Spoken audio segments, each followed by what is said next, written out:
La production d'un discours historique doit s'appuyer sur des sources, des traces et vestiges de l'époque étudiée qui deviennent des preuves permettant d'appuyer une idée. La trace en elle-même n'est rien sans l'analyse critique de l'historien.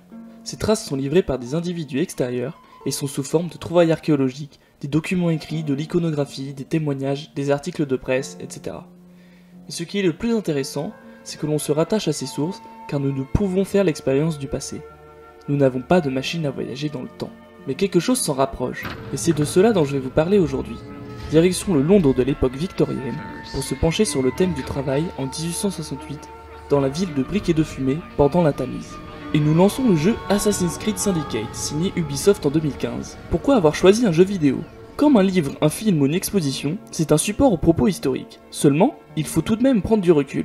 Le jeu utilise l'histoire comme thème et la modifie comme le fait certains films et séries par exemple. C'est le côté voyage dans le temps que je souhaite exploiter, passer d'une photographie londonienne 2D en noir et blanc à un univers imaginé 3D où le joueur est libre de se déplacer et de contempler. Je suis donc aux commandes et je vais chercher les représentations du Labour à Londres de la deuxième moitié du 19e siècle. Cependant, comme les développeurs du jeu ont décidé de nous le transmettre, alors naturellement, la lecture en amont d'ouvrages comme Londres victorien, un monde cloisonné de Jean-Pierre Navaille de 1996 aux éditions Champvallon fut nécessaire afin de ne pas prendre le jeu comme représentation fidèle, mais bien l'idée dont se fait le monde vidéoludique de ce sujet. Dans les rues, les PNJ, personnages non joueurs, mènent leur vie.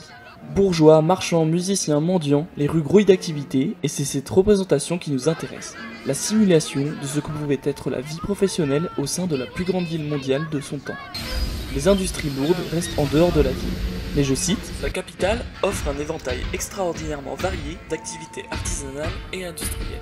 Les secteurs de la confection, du bâtiment, de la chaussure, les industries du bois et de l'ameublement, le travail des métaux, l'imprimerie et l'édition, l'alimentation, les industries d'art et de précision. » Une multitude d'activités différentes difficilement représentées au sein du jeu, même si l'image de l'industrie est bien présente. Un nombre d'activités à la fois destinées aux hautes sphères de la société, mais aussi aux plus basses. Le 19e siècle à Londres voyant les inégalités se creuser.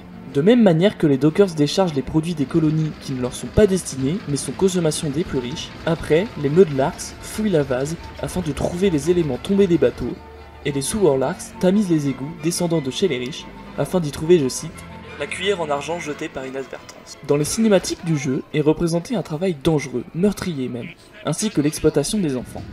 Face aux problématiques liées au labeur et au clivage des groupes sociaux, les travailleurs s'unifient dans des mouvements, c'est le syndicalisme. Et Assassin's Creed Syndicate se passe en 1868, l'année de fondation du Trades Union Congress. William Henry Wood est le premier secrétaire du comité parlementaire, et tout comme les personnages historiques rencontrés lors de l'aventure, le joueur aurait pu le croiser lui aussi.